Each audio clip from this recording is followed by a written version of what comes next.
Charges है। ये charge अपन कह रहे कि Q1,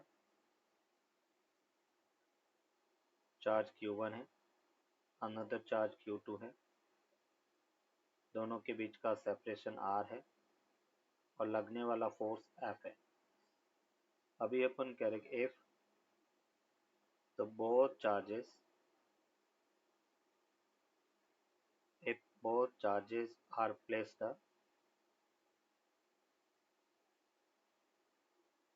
in a medium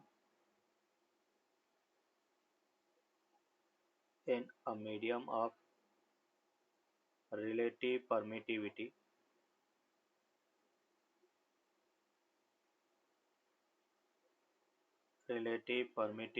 epsilon r, then find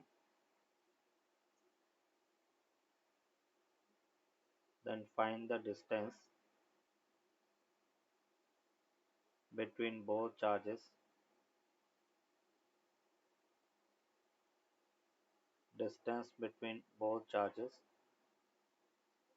so that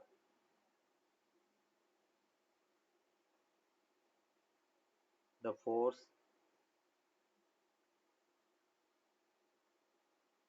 becomes equal to the F। Vacuum में जो लगने वाला फोर्स है उसके बराबर अपन कह रहे कि फोर्स हो जाए, तो मीडियम के अंदर डिस्टेंस कितनी होनी चाहिए, ये क्वेश्चन है। इन चार्जेस F की वैल्यू बेटा कितना होगा, Q1 Q2 upon 4 pi epsilon naught R square. ये अपन कह रहे कि F की वैल्यू है। अगर बेटा इस दोनों को अपन एक मीडियम में रख रहे हैं और मीडियम में सपोज डिस्टेंस बेटा D के इक्वल है, मीडियम में डिस्टेंस D है और उसका बेटा रिलेटिव परमिटिविटी एप्सिलॉन R है, तो अभी जो मीडियम में फोर्स Fm है वो कितना होगा, Q1 Q2 upon 4 pi epsilon R into D square. ये मीडियम में फोर्स है, तो उस केस में बेटा अपन कह रहे और क्वेश्चन हमें कह रहा है कि दोनों फोर्स इक्वल होना चाहिए, मीन्स मीडियम में लगने वाला फोर्स वैक्यूम में फोर्स के इक्वल होगा। मीडियम में फोर्स है Q1 Q2 upon 4 pi epsilon R D square. Vacuum में फोर्स है Q1 Q2 upon 4 pi epsilon naught R square. तो यहाँ से अपने को मिला epsilon R D square equals to बेटा R स्क्वायर। तो D इक्वल्स टू कितना मिला, R upon root epsilon R। ये अपन कह रहे कि वैक्यूम मीडियम के अंदर इतनी डिस्टेंस पर दोनों चार्जेस को रखेंगे तो force becomes equal to force in vacuum.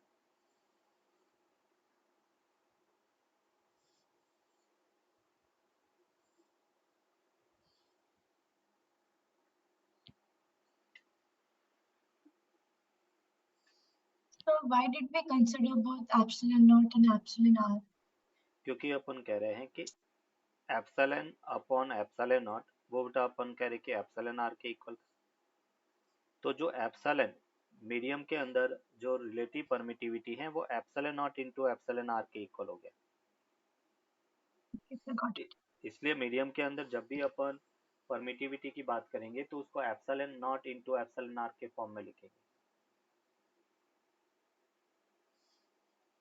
उसके इक्विवेलेंट वैक्यूम में distance D root epsilon R के इक्वल होगा। That means we can say the distance between the distance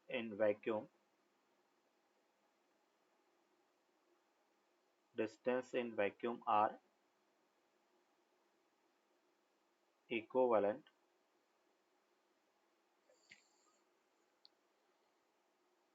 in medium of distance D is given by R equals to D root epsilon R बेटा। D distance का अगर medium है उसके equivalent vacuum में distance D root epsilon R के equal होगा। अभी देखो इसी कॉन्सेप्ट को यूज करते हुए अपन एक एग्जाम्पल देखेंगे। ये मोस्टली क्वेश्चन जेई के पॉइंट ऑफ व्यू से इम्पोर्टेंट है, नीट में थोड़ा टफ अप्रोच हो जाता है तो नीट में नहीं पूछते हैं। जैसे अपन कह रहे कि एक चार्ज Q1 है, ये बेटा अपन कह रहे कि चार्ज Q2 है, दोनों के बीच का सेपरेशन अपन कह रहे कि R है, और इस दोनों चार्जेस के बीच का जो डिस्टेंस है, मतलब एक T थिकनेस का, और एप्सिलॉन आर रिलेटिव परमिटिविटी का एक मीडियम अपने रखा है। T थिकनेस है और एप्सिलॉन आर परमिटिविटी का एक मीडियम हमने रखा, और हमें कहा गया कि find F force between both charges, force between both charges, दोनों चार्जेस के बीच का फोर्स कितना है वो अपने को फाइंड करना है।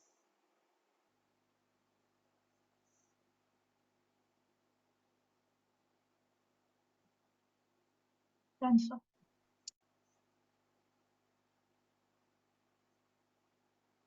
नेक्स्ट इसी से रिलेटेड एक और एग्जांपल अपन देखते हैं।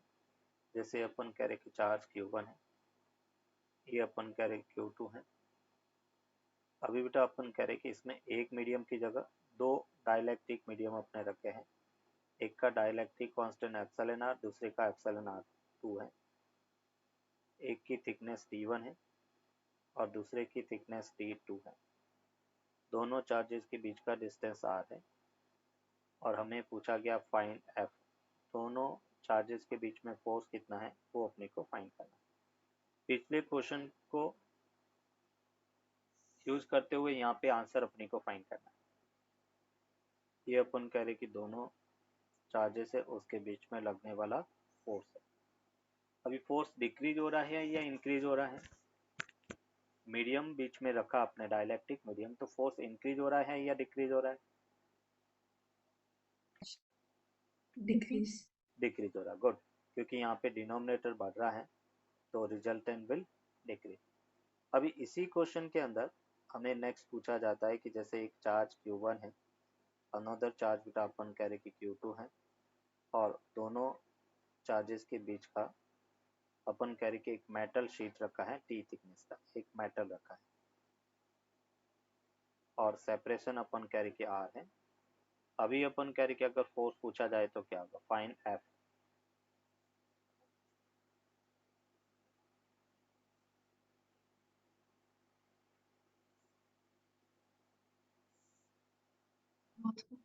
देखो इधर, यहाँ पे बेटा अपन कह रहे कि अगर मैं R इफेक्टिव की बात करता तो R इफेक्टिव होगा R plus root epsilon R minus 1 × T। अभी बेटा अपन कह रहे हैं कि अगर मैं बात करता हूँ फॉर मेटल, मेटल के लिए एप्सिलॉन आर क्या होता है, इन्फिनिटी, तो आर इफेक्टिव क्या हो गया, इनफाइनाइट हो गया बेटा।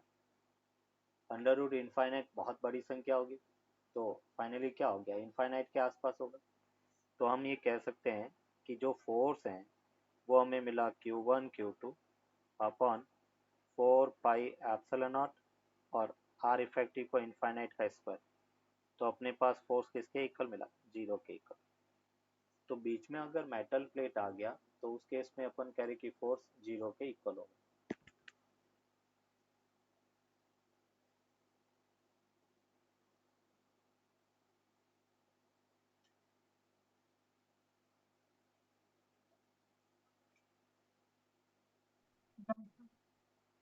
सर तो वो इक्विलिब्रियम में रहेगा? हाँ इक्विलिब्रियम है, क्योंकि अभी फोर्स तो दोनों के बीच में लग रहा ही नहीं है, जब फोर्स नहीं लग रहा है तो नेट फोर्स 0 हो गया। बीच में अगर मेटल प्लेट ओके रखेंगे सर। तो एक चार्ज के कारण दूसरे चार्ज पे कोई फोर्स नहीं लगेगा। Yes sir.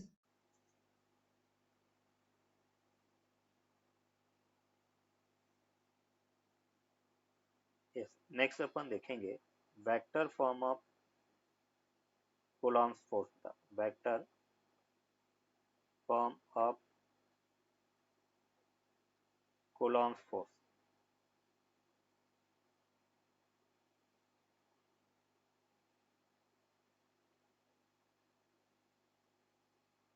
Vector form of Coulomb's force का, and vector form of Coulomb's force है क्या, तो जैसे अपन कह रहे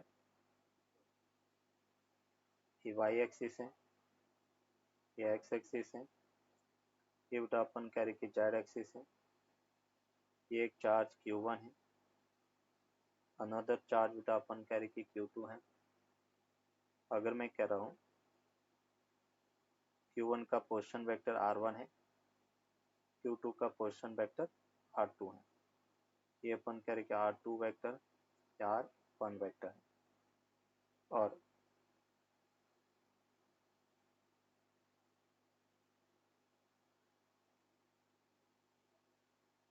ये बेटा अपन कह रहे कि दोनों जो चार्जेस है वो सेम पोलैरिटी के हैं। तो देखो Q1 को बेटा Q1 है वो Q2 को रिपल्स करेगा, तो इस पे फोर्स लगने वाला F21 इधर होगा। Q2 चार्ज है वो Q1 को रिपल्स करेगा, तो F1 पर 2 के कारण लगने वाला फोर्स F12 इधर होगा। अभी अपन कह रहे हैं कि अगर हम 1 से 2 की तरफ जाए तो ये अपन कह रहे कि वेक्टर R12 वेक्टर इधर होगा, इसको अपन लिखेंगे R12 वेक्टर। 2 से 1 की तरफ जाएंगे तो ये अपने पास वेक्टर R21 वेक्टर होगा। तो यहाँ पे जो नोटेशन अपन यूज कर रहे हैं, जैसे हम कह रहे हैं कि F12 वेक्टर, इसको अपन कहेंगे force on charge 1 due to charge 2, force on charge Q1 due to charge Q2, उसको अपन यहाँ पे लिख रहे हैं F12 वेक्टर। अगर अपन F21 वेक्टर की बात करें तो ये क्या होगा, force on charge Q2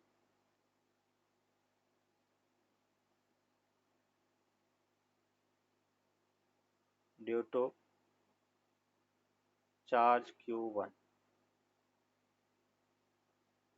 force on charge Q2 due to charge Q1। अगर अपन यहाँ पे बात करेंगे R12 वेक्टर, तो R12 वेक्टर क्या होगा, तो हम कहेंगे 1 से 2 की तरफ अपन जा रहे हैं और वो होगा फाइनल पॉइंट का वेक्टर माइनस इनिशियल पॉइंट का वेक्टर। अगर हम बात करें R21 वेक्टर, इसका मतलब हम 2 से 1 की तरफ जा रहे हैं और वो होता फाइनल पॉइंट का पोर्शन माइनस इनिशियल पॉइंट का पोर्शन। अभी अपन कह रहे हैं कि मुझे जैसे F12 वेक्टर बेटा फाइंड करना है, और इसमें एक और क्वांटिटी अपन डिफाइन कर लेते हैं। अगर मैं मैग्नीट्यूड ऑफ R12 और मैग्नीट्यूड ऑफ R21 की बात करेंगे तो वो बेटा सिंपल R के इक्वल है। उसका डिस्टेंस या डिस्प्लेसमेंट हमने R ले लिया और यहाँ पे अपन कह रहे हैं कि R12 वेक्टर वो माइनस ऑफ R21 वेक्टर होगा, दोनों का अपन कह रहे कि डायरेक्शन ऑपोजिट होगा। अगर हमें force on 1 due to 2 find करना है तो उसको अपन लिखेंगे Q1 Q2 over 4 pi epsilon naught R square, और ये बेटा F12 है वो R21 के अलोंग है, तो उसको अपन कहेंगे R21 कैप, और उसको हम ऐसे भी लिख सकते हैं Q1 Q2 upon 4 pi epsilon naught R square, और R21 कैप होता है R21 vector upon mode of R21, इसे अपन R लिख सकते हैं। तो ये हमें मिला Q1 Q2 upon 4 pi epsilon naught R cube, और ये बेटा R1 vector minus R2 vector के इक्वल होगा। ये अपन कह रहे कि फोर्स ऑन 1 ड्यू टू 2 है वेक्टर फॉर्म में। अगर हमें पोजीशन वेक्टर दिया हुआ है तो कुछ इस टाइप से अपन फोर्स फाइंड कर सकते हैं, दैट इज इक्वेशन 1। अगर हम यहाँ पे देखें बेटा कि F21 vector plus F12 vector equals to 0 है, मतलब हम कह रहे हैं कि F12 वेक्टर और F21 वेक्टर वो अपन कह रहे कि दोनों का सम 0 के इक्वल है, और जब अपन कह रहे कि दोनों का सम 0 के इक्वल है तो हम कह सकते हैं कि नेट फोर्स 0 है। और अगर अपन कह रहे कि नेट फोर्स 0 है तो उस केस में अपन कहेंगे p iota initial momentum equals to final momentum होगा. Linear momentum of the system will remain constant. अगर दो चार्जेस है, अगर कोई सिस्टम है और सिस्टम पर अपन कह रहे कि नेट एक्सटर्नल फोर्स अगर जीरो है तो हम कहेंगे सिस्टम का लीनियर मोमेंटम कंजर्व होगा. तो P I equals to P F और F12 equals to minus F21 है. इसको अपन एक्शन रिएक्शन लॉ भी कहेंगे कि न्यूटन थर्ड लॉ को फॉलो करता है. Action reaction law, Newton third law को फॉलो करता है.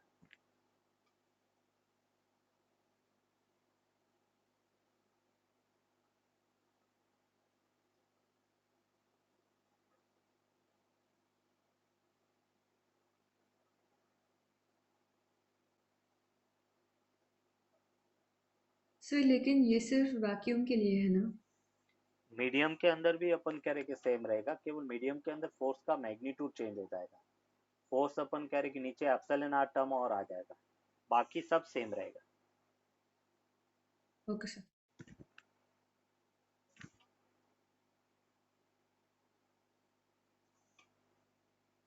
Done sir. अभी अपन कह रहे कुछ इंपॉर्टेंट प्रॉपर्टीज कूलॉम्स फोर्स से रिलेटेड अपन only valid for point like charges. अगर चार्ज डिस्ट्रीब्यूशन है तो फिर अपन Q1 Q2 अपन 4 पाई एफ नॉट आर इस पर फॉर्मूला डायरेक्टली नहीं लगा सकते. Second point, Coulomb's force has both types of nature, both types of nature, attraction as well as repulsion, as well as repulsion. Third point, repulsion is the real property of the charges. Attraction तो charge और uncharged body में भी हो सकता है, बाकी repulsion जो है वो केवल दो चार्जेस के बीच में ही होगा. तो repulsion is the real nature of the charges.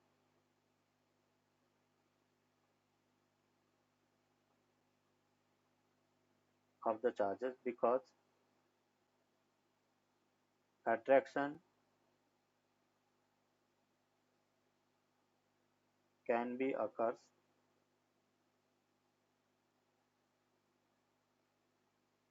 between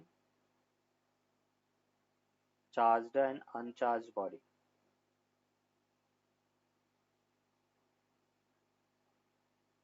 charge and uncharged body के बीच में अपन कह रहे कि रिपल्सन हो सकता है, जबकि अट्रैक्शन है वो केवल चार्ज बॉडी के अंदर ही होगा.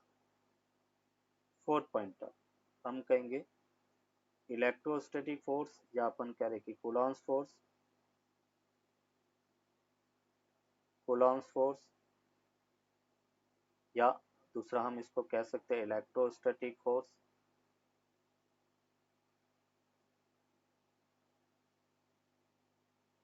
Electrostatic force is the second strongest force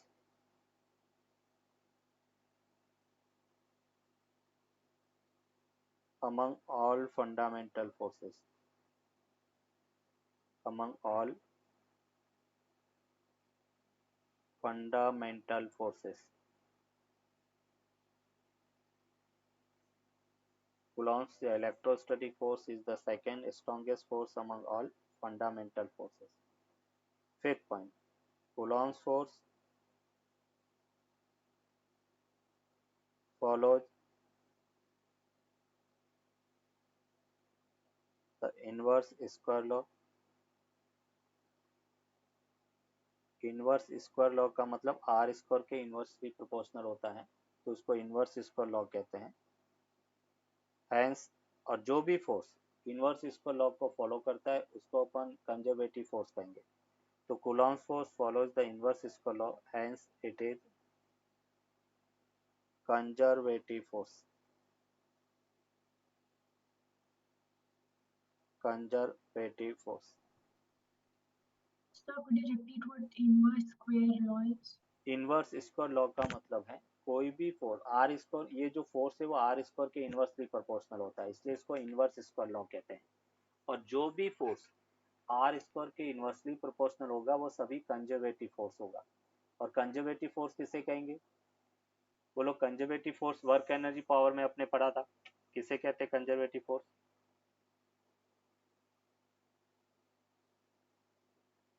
sir जिसकी किनेटिक एनर्जी पोटेंशियल एनर्जी से इक्वल हो। नहीं,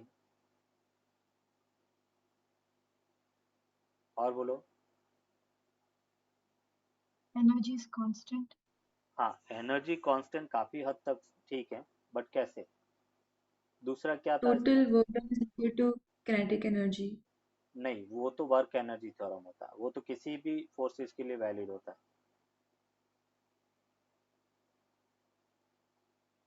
sir sum of potential energy and kinetic energy is zero.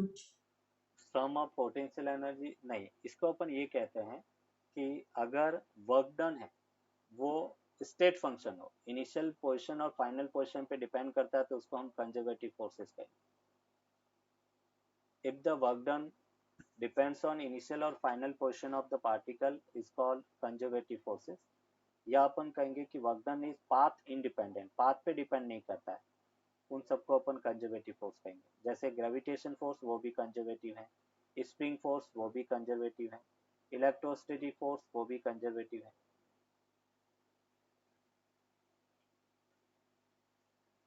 Sir but work done is path dependent right? नहीं, work done path and heat. Independent, path dependent नहीं, path independent, केवल initial और final position पे depend करता है।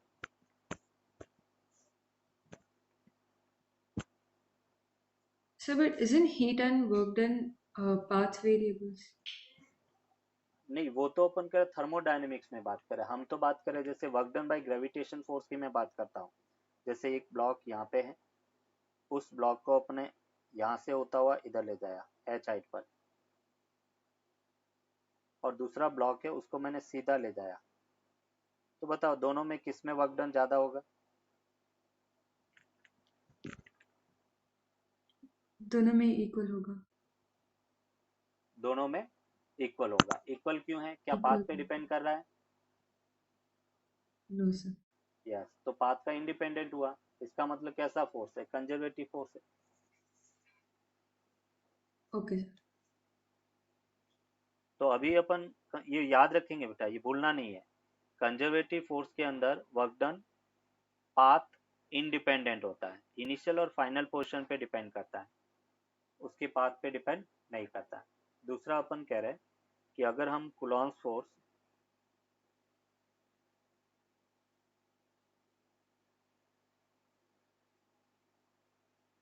Coulomb's force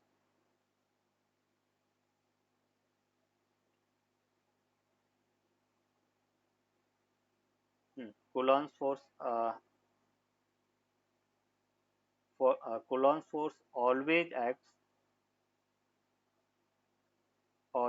acts along the line joining vector along the line joining vector,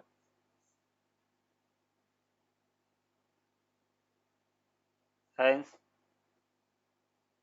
it is central force, hence it is central force। Coulomb's force always acts along line joining vector, hence it is central force, इसको अपन central force कहेंगे।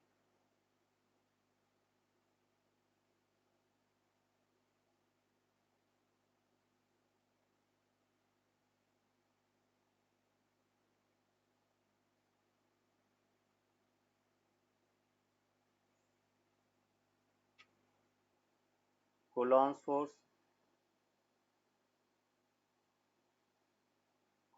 force follows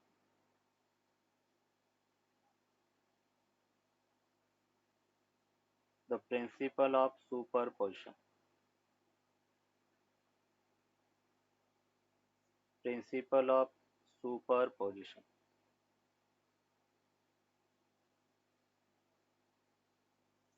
Coulomb's force follows the principle of superposition. Principal of superposition को follow करता है।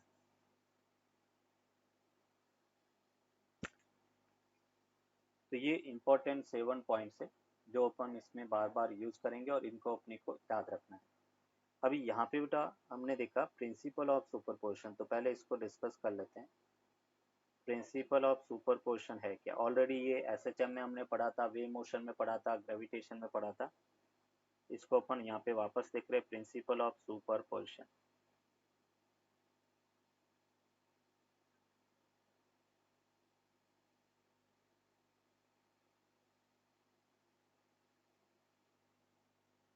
And principle of superposition हमें कहता है, according to principle of superposition, according to principle of superposition,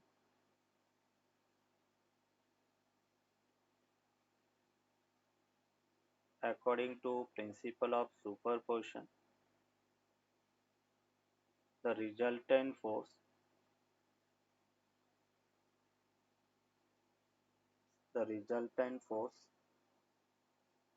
on a single charge particle on single charge particles due to more than one charge particle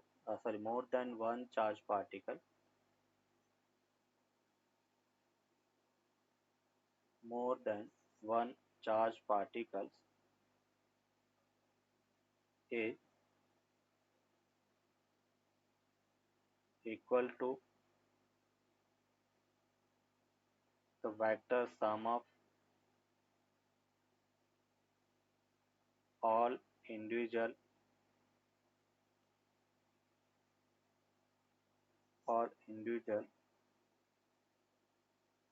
charge particles।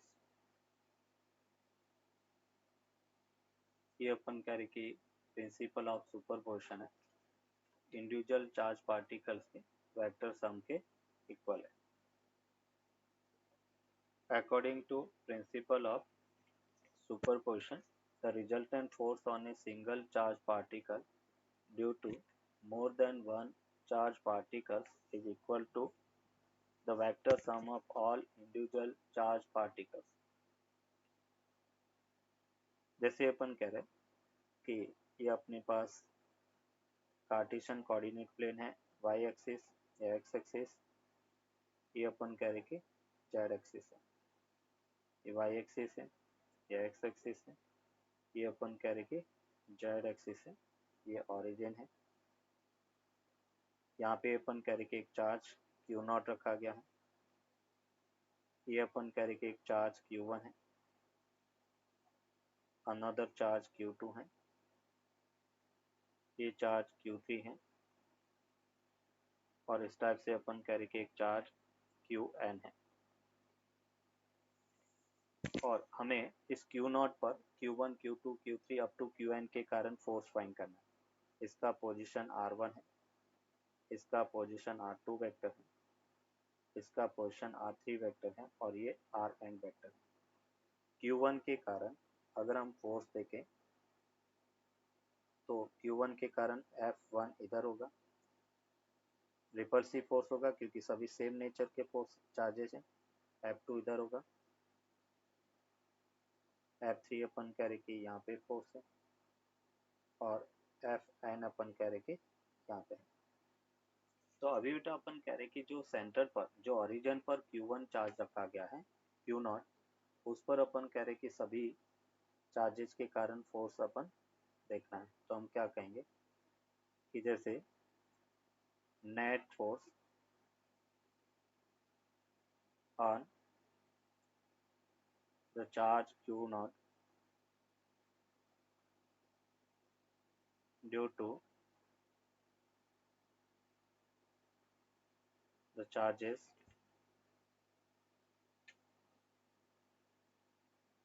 due to the charges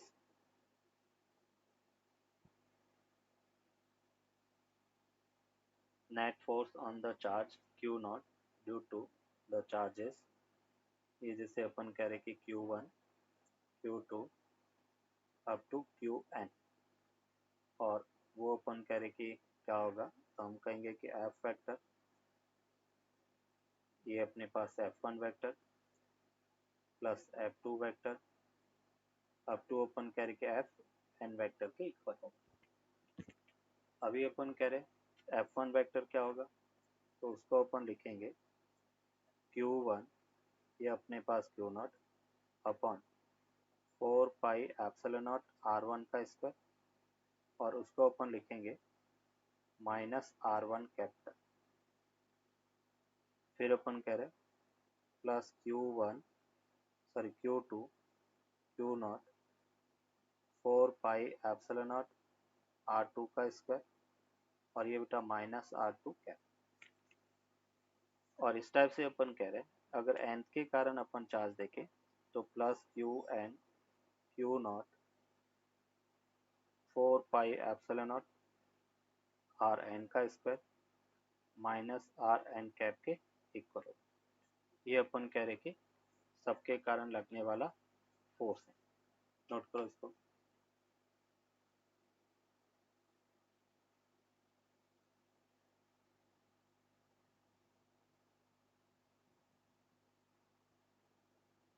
Done, sir.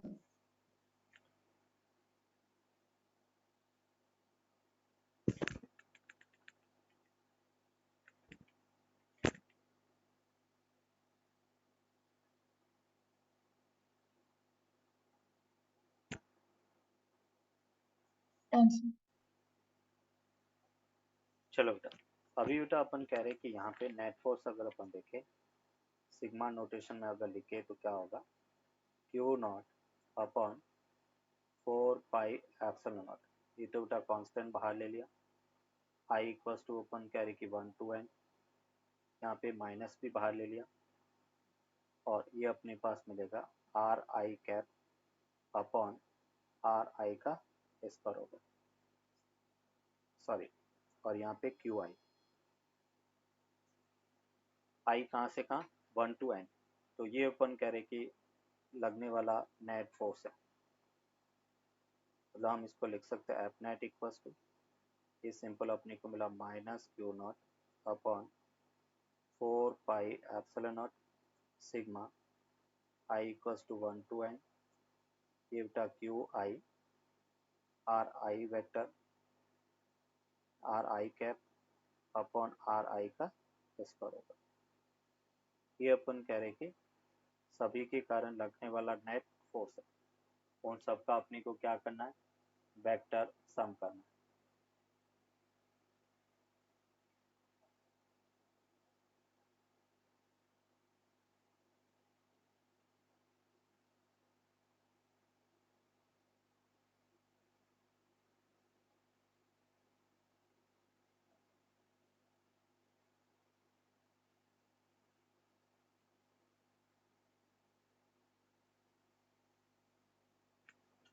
Done, sir. चलो, तो ये अपन कह रहे कि सबका vector sum से अपन forces किसी एक चार्ज पे फाइंड कर सकते हैं। इससे रिलेटेड बेटा कुछ एग्जांपल अपन यहाँ पर देखेंगे। जैसे हमने ग्रेविटेशन में भी इस टाइप के क्वेश्चन देखे थे। ये बेटा अपन कह रहे कि एक इक्विलेटरल ट्राइंगल है, और इस ट्राइंगल के तीनों कॉर्नर पर इक्वल चार्ज क्यू रखा गया है। ये अपन कह रहे कि चार्ज क्यू है, और अपन कह रहे कि साइड लेंथ ए के इक्वल है। हमें पूछा गया है कि find the net force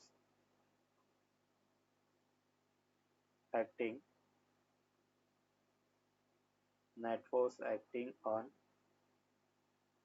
a single charge particle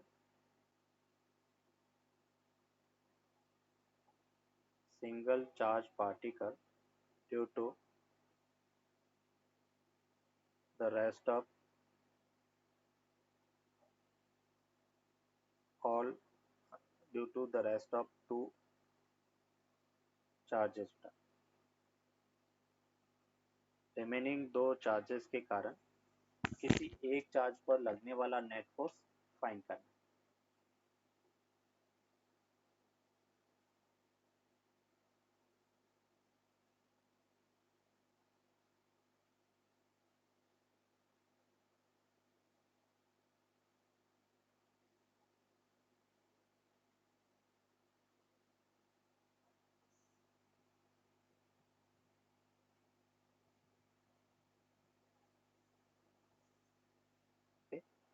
तो हम कह रहे हैं ये वाला चार्ज बेटा अपन कह रहे कि इस पर ऐसे फोर्स लगाएगा।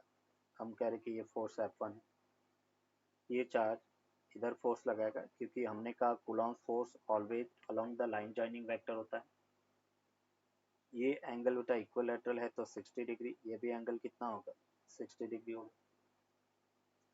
अभी अपन कह रहे कि यूजिंग प्रिंसिपल ऑफ सुपरपोजिशन का हम कह रहे कि लगने वाला net force vector sum of F1 plus vector sum of F2 के इक्वल होगा।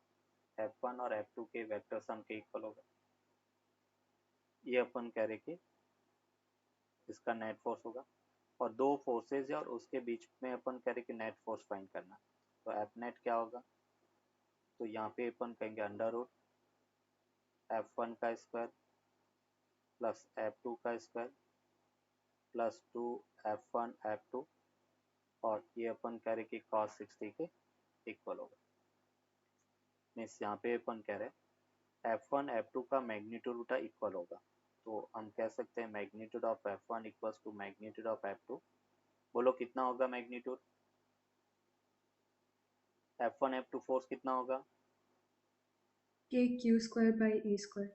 Yes k q square upon a square, ये अपन कह रहे कि फोर्स है। तो यहाँ पे अपन कहेंगे कि net force that will be equals to under root F1 square plus F1 square plus 2 F1 square और cos 60 1/2। तो हमें मिला बेटा √3 F1 मीन्स ये फोर्स हो गया √3 k q square upon a square के इक्वल होगा। तो किसी एक चार्ज पर रिमेनिंग दो चार्ज के कारण लगने वाला force √3 k q square upon a square के इक्वल होगा। ये अपन करेक्ट नेट फोर्स क्या है। For equilibrium of the system, for equilibrium of the system, what charge be placed at the center या at the centroid of the triangle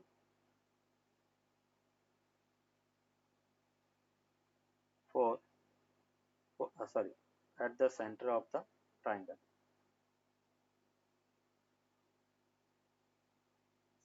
For equilibrium of the system, what charge will be placed at the centroid of the triangle?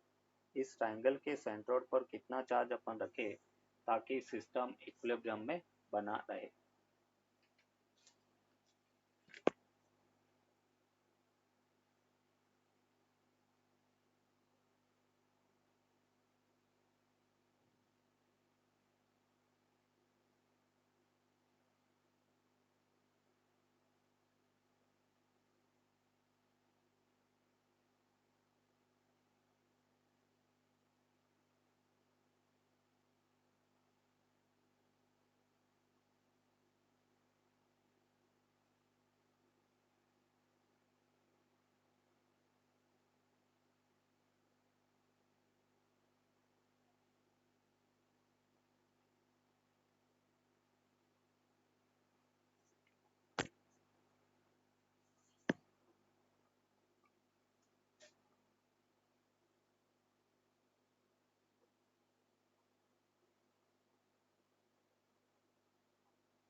Equals to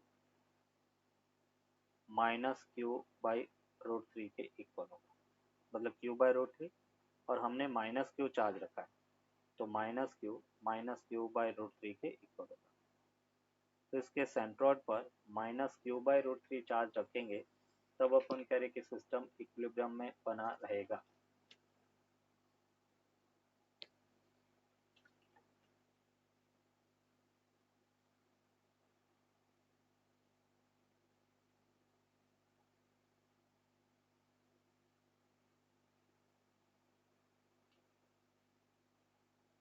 done sir.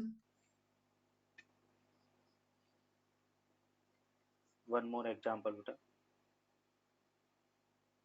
अभी जैसे अपन कह रहे कि ये बेटा equilateral triangle है,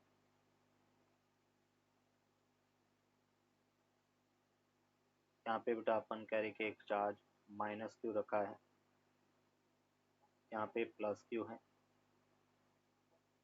और इस पे बेटा अपन कह रहे कि प्लस क्यू है।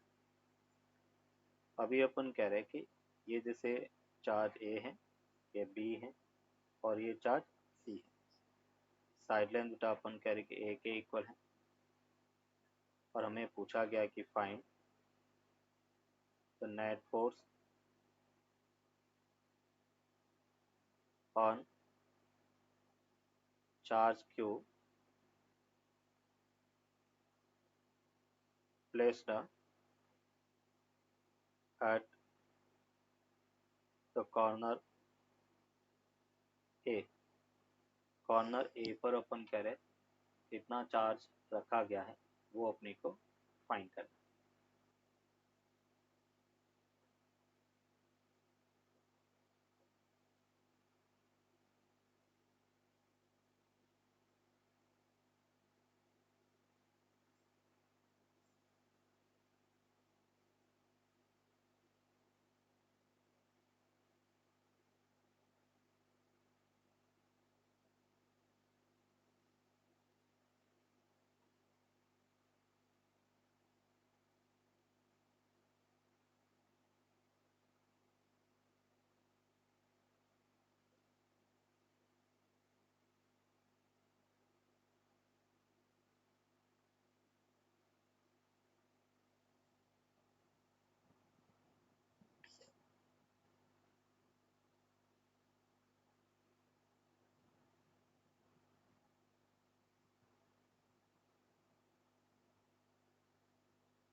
So is it minus F? Minus F कैसे होगा, अपने को एफ तो दिया हुआ ही नहीं है। माइनस के q square by a square. Minus का क्या सेंस है यहाँ पर, डायरेक्शन को रिप्रेजेंट कर रहा है या क्या रिप्रेजेंट कर रहा है?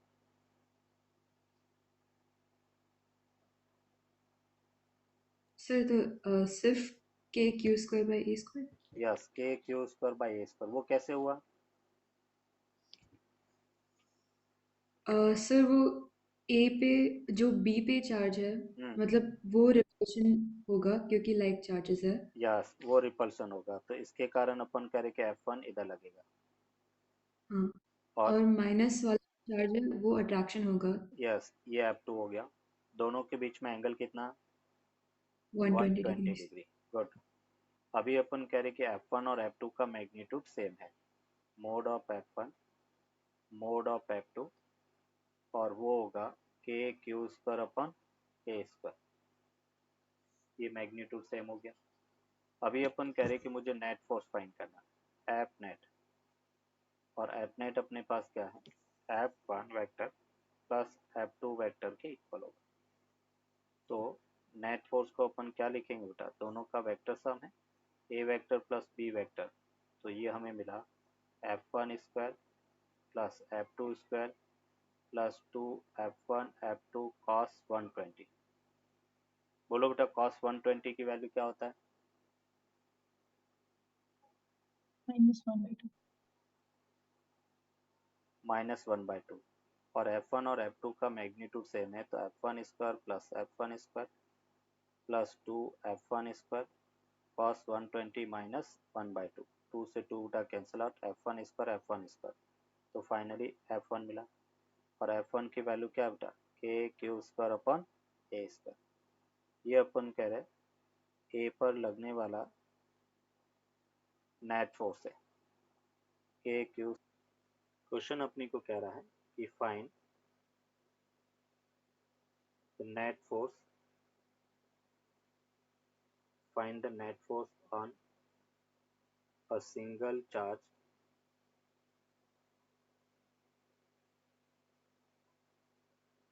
find the net force on a single charge due to the rest of three charges। Rest of three charges के कारण अपन कह रहे कि क्यू चार्ज पर नेट फोर्स कितना होगा, वो अपने को फाइंड करना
So it is √5/2 k square by a square, k q square by a square, वापस बोलो तो। √5/2 no no k no no no no, थोड़ा सा मिस्टेक है, वापस चेक करो। So is it 1 by 2 plus root 2 into kq square by a square वापस बोलो 1/2 plus root 2 यस whole सही into सही है kq सही square. सही देखो यहाँ पे बेटा ये वाला जो है इस पर इधर फोर्स लगाएगा, ये F1 हो गया, और ये वाला जो चार्ज है इस पर बेटा इधर फोर्स लगाएगा, ये F2 हो गया, और हम कह रहे कि ये वाला जो चार्ज है वो F3 इधर लगाएगा। अभी बेटा तीन फोर्सेस है, दो से ज्यादा फोर्सेस अगर किसी चार्ज पर लग रहे हैं तो उस केस में अपन क्या करते हैं, कंपोनेंट मेथड यूज करेंगे। सबका एक्स कंपोनेंट फाइंड करेंगे, वाई कंपोनेंट फाइंड करेंगे, और फिर उसको अपन ऐड करेंगे। इसी मेथड को फॉलो करना है। यहाँ पे बेटा अपन कह रहे हैं कि अगर हम F1 और F3 का मैग्नीट्यूड देखेंगे तो वो सेम होगा। F1 और F3 उसका मैग्नीट्यूड अपन कह रहे कि सेम है, और वो मैग्नीट्यूड अपने पास है के क्यू स्क्वायर अपॉन ए स्क्वायर। अगर हम F2 की बात करें, बोलो F2 कितना होगा बेटा?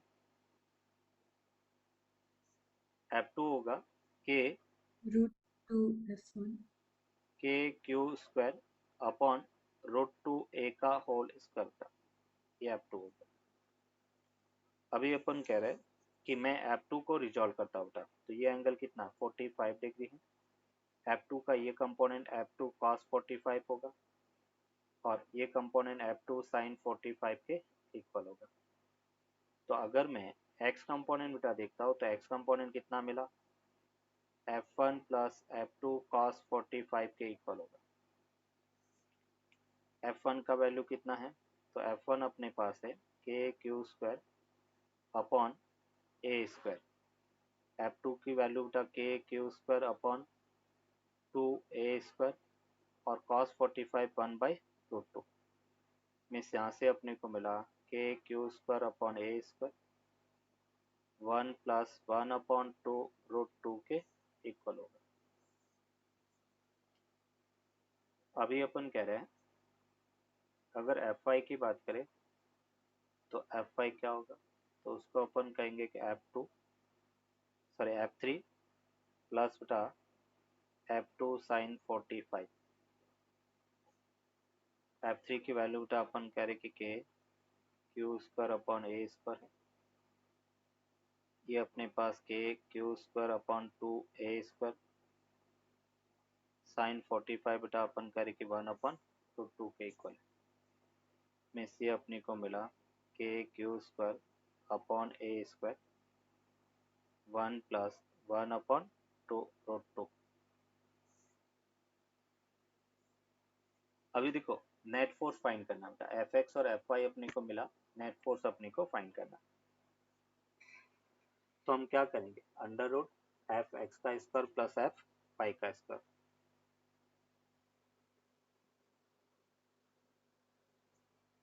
yes sir